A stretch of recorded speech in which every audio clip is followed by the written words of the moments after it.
Let the words of my mouth and the meditations of my heart be acceptable to your sight, O Lord, our strength and our Redeemer. Please be seated.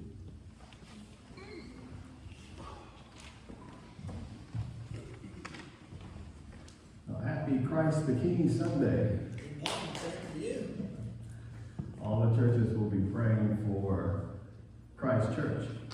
Amen. Today. So, happy Christ the King. Yes. Sunday. So a lot of talk on kingdom and kingship, you might recall in the reading.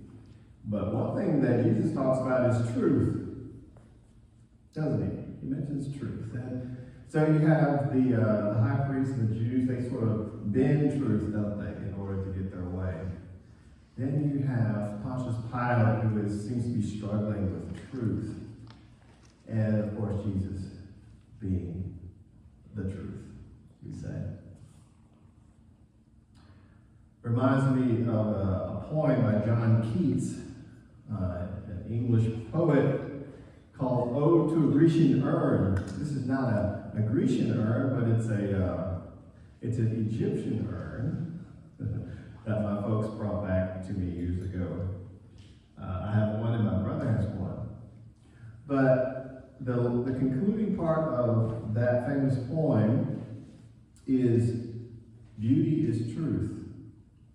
Truth, beauty. That's all you need to know. That beauty is truth. Of course, the emphasis is on truth being a beautiful thing. In a world today where it seems like truth is being bent in so many different ways in terms of politics and all those things, it reminds me of the Jews and the chief priests who condemned Jesus for political treason. Now, of course, Pilate was struggling with this truth, and he says to Jesus, "Are you a king?"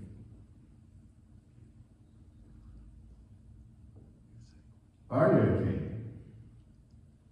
And Jesus responds in sort of an interesting way. He says, "Well, are you asking me that, or did somebody tell you to ask that?" And he says, "Well, am I a Jew?" In other words, I didn't ask. That's not a question that I would have.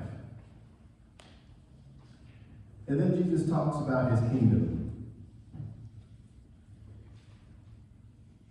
He says, "My kingdom is not from here." Amen. It's a kingdom from God's world. Otherworldly kingdom. A spiritual kingdom, if you will. Now that's something that sort of shook Pilate up. He got him thinking. He says, "So you are a king?" "You say that I am," Jesus says. "For this I was born. For this I came into the earth." Amen. "To testify to the truth." To be a witness to the truth. Amen. Jesus is the truth, we know. Amen. He is the way, the truth, and the life. Amen. And he continues and says, "No one comes to the Father except through him." Except through me, Jesus says. And he is that truth. Oh, what a beautiful thing truth is. Beauty is truth. Truth, beauty. I remember as a young boy, I went and stayed at a friend, my mother's friend's house, my brother and I. And she asked us, she said, she woke us up. She said, do you drink coffee?" We were little boys.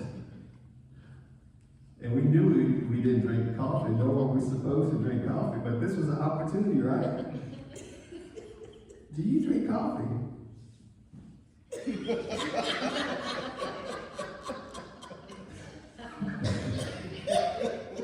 So she watched us as she poured the coffee. And she said, y'all don't drink coffee. That wasn't the truth. That's not the truth. And of course I told it. Back then I would tell it. I told it myself. I said, well, you know she gave us coffee. Gave y'all coffee! She gave us coffee. Oh, boy. That wasn't the truth. Jesus says that he is the truth, that body of reality that's so important, so critical in our world today. That body of events and facts, right? We say, follow the facts. We believe in the facts. It seems like that's being lost, especially in terms of politics. Jesus is the King of truth. And that's who we follow. Who are we following? We're following the King of truth.